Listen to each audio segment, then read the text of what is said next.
So, Navid, nice to be with you here again today.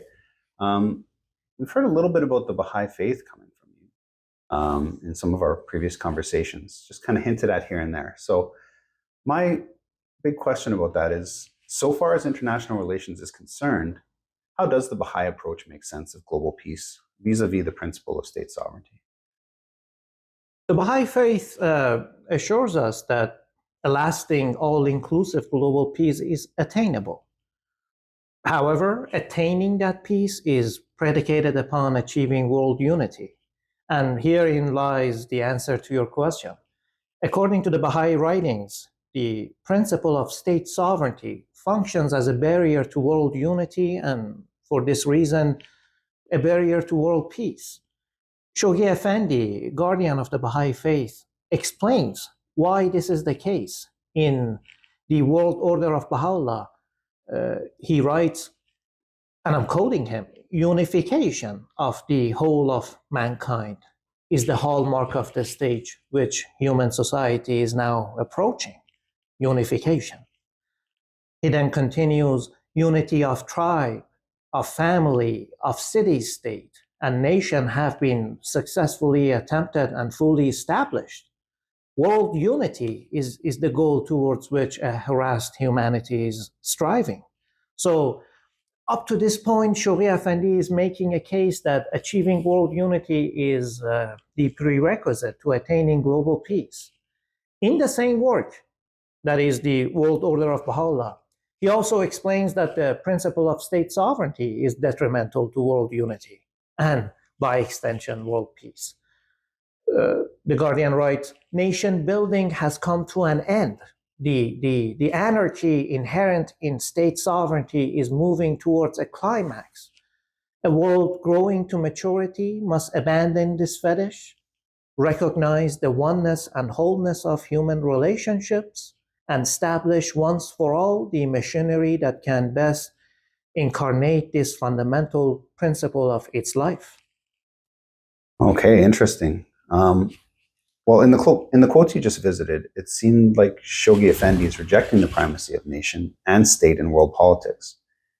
In this case, as antithesis to world peace, when he writes the unity of family, of tribe, of city, state, and nation have been successively attempted and fully established, world unity is the goal towards which a harassed humanity is striving, following it with another claim, namely that anarchy inherent in the state sovereignty is moving towards a climax. A world growing to maturity must abandon this fetish. The question is, how are nation, state, and sovereignty, or nation and state sovereignty, related?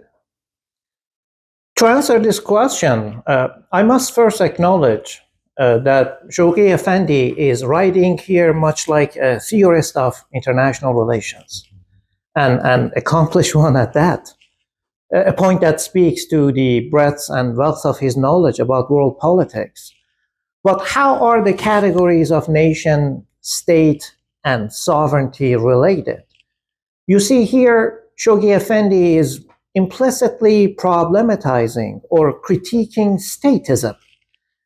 Statism can be both labeled as a doctrine or ideology that promotes the view that sovereign states are the main actors in international relations, at the expense of individuals and international organizations. So statism, what is it? An ideology, a doctrine that promotes the view that sovereign states are the building actors, chief actors in international relations, in this case at the expense of individuals, at the expense of humanity.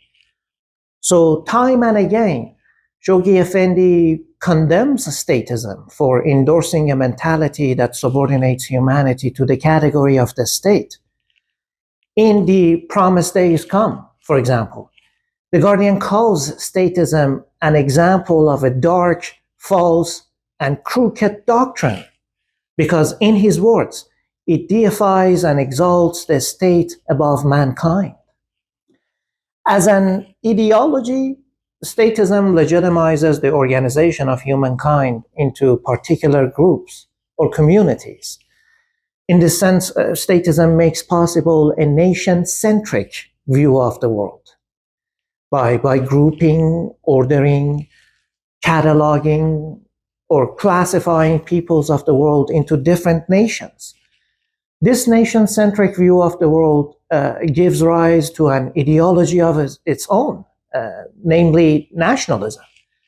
Nationalism is all about the sovereignty of the state to the extent that in international relations, state interests are always equated with national interests, and vice versa. National interests are always equated with state interests. So nation, state, and sovereignty all converge at a single point by elevating nationalism to the level of a potent ideology that is about the division of humankind into particular communities who feel themselves different from one another. This formulation is the catalyst for yet another world convulsing understanding of the world, which, of course, the Baha'i faith problematizes and subsequently rejects. But why does the Baha'i faith problematize nationalism as a barrier to global peace? The Baha'i faith conceives all socially, culturally, and politically constructed prejudices of ethnicity, of gender, of language, of religion, of race, as barriers to world unity. And I should add the category of nation too, perniciously constructed prejudices about nation. All these are conceived as barriers to world unity and therefore barriers to peace. A Baha'i approach to world peace rejects nationalism, precisely because nationalism reinforces a host of different prejudices by aggravating politics of identity.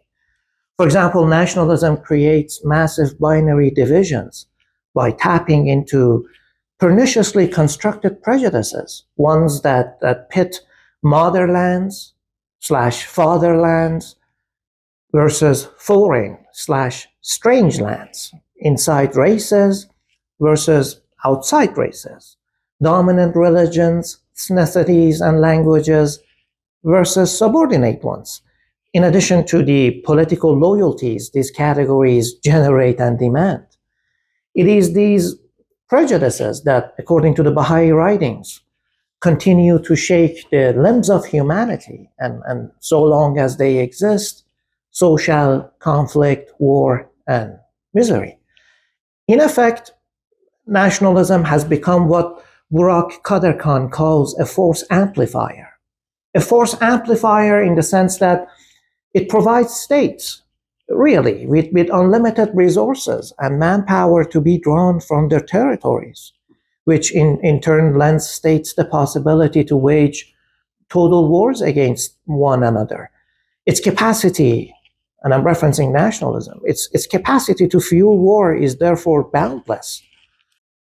Above all, nationalism endorses a conflict-prone view that legitimizes the classification of humankind into groups that feel themselves different from one another.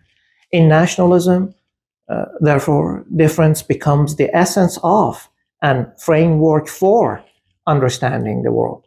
It's never about unity or diversity, or as the case may be, unity in diversity, values that the Baha'i faith takes up as prerequisites to achieve unity and ultimately peace. This explains why, in his Promised Day is Come, Shoghi Effendi lists nationalism as one of the triple false gods when he writes, the chief idols in this desecrated temple of mankind are none other than the false gods of racialism, communism, and nationalism. The Guardian condemns nationalism in strongest terms for its enabling a crooked doctrine that in his words, exalts the nation above mankind. So statism is problematized by Shoghi Effendi for exalting the category of state above mankind.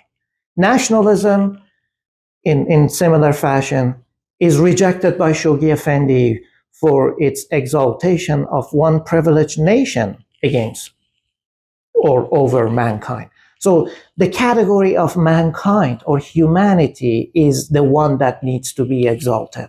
And with statism and nationalism, it's just simply that humanity is relegated to a lower level category.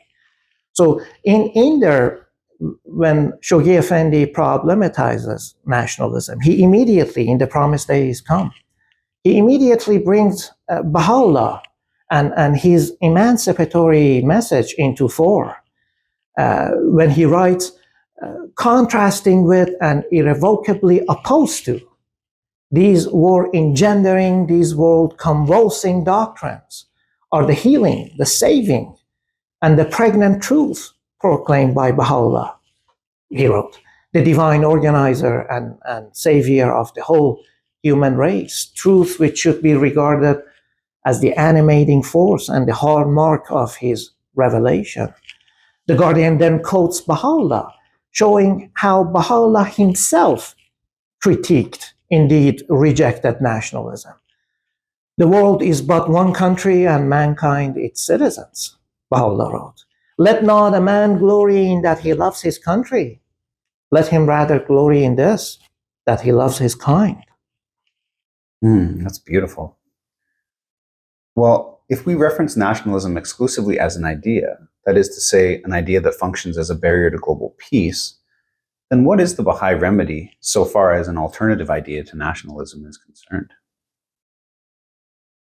According to the Baha'i faith, the exclusionary, politicized project of difference-making embedded in nationalism sanctions racial animosity and patriotic arrogance. These are exact phrases that Shoghi Effendi uses, racial animosity and patriotic arrogance.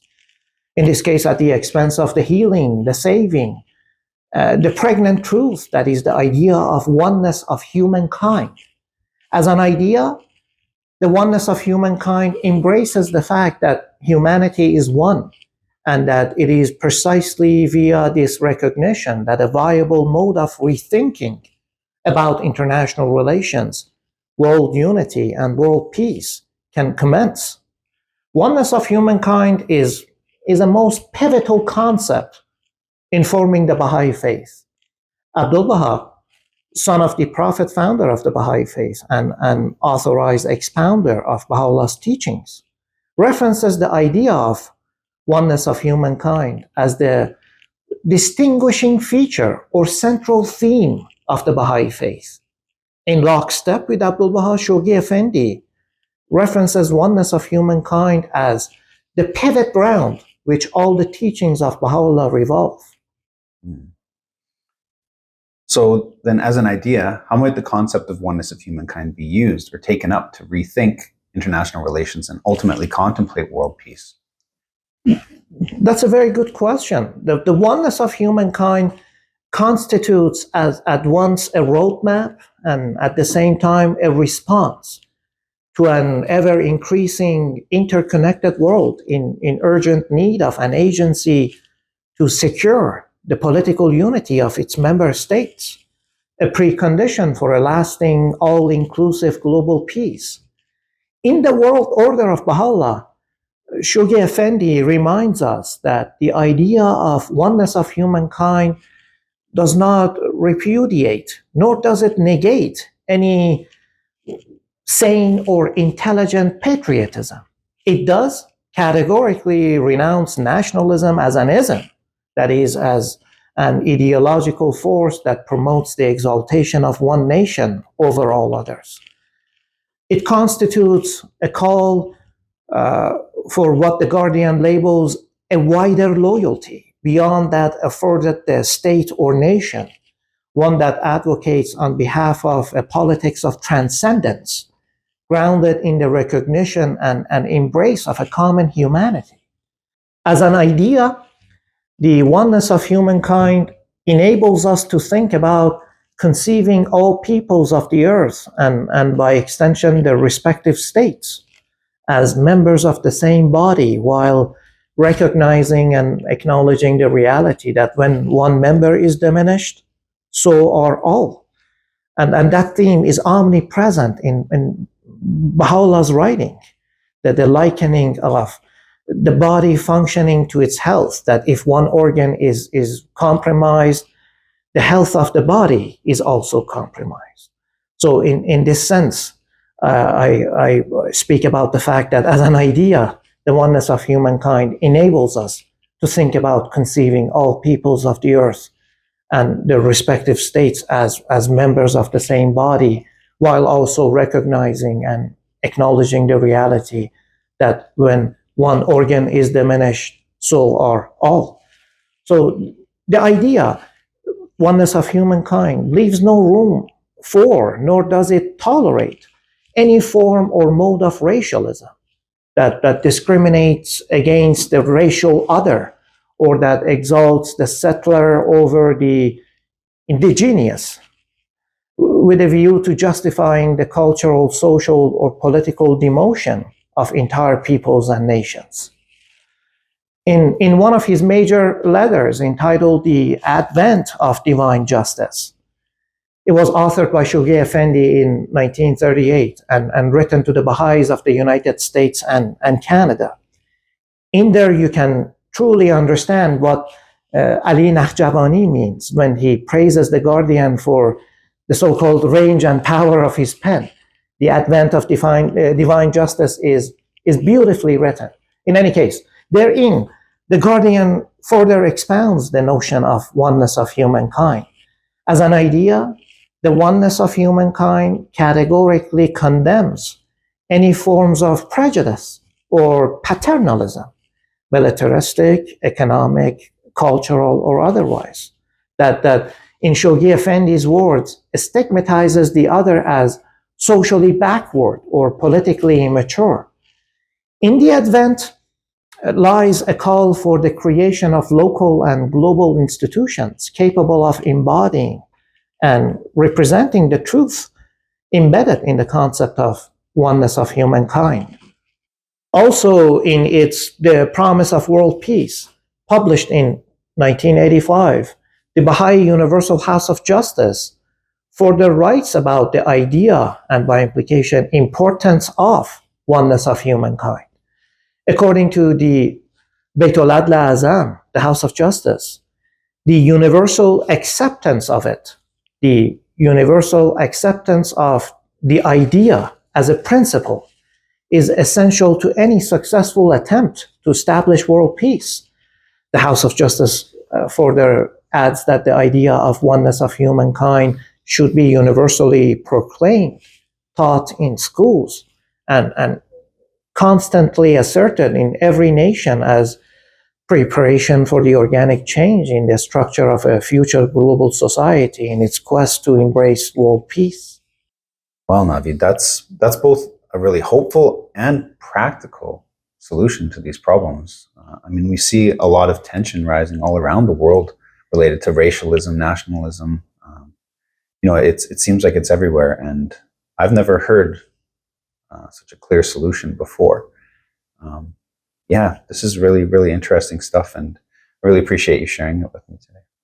Thank you. I think it's timely to articulate these pointers that the Baha'i faith, these knowledges really that the Baha'i faith advances about state sovereignty, nationalism, and statism.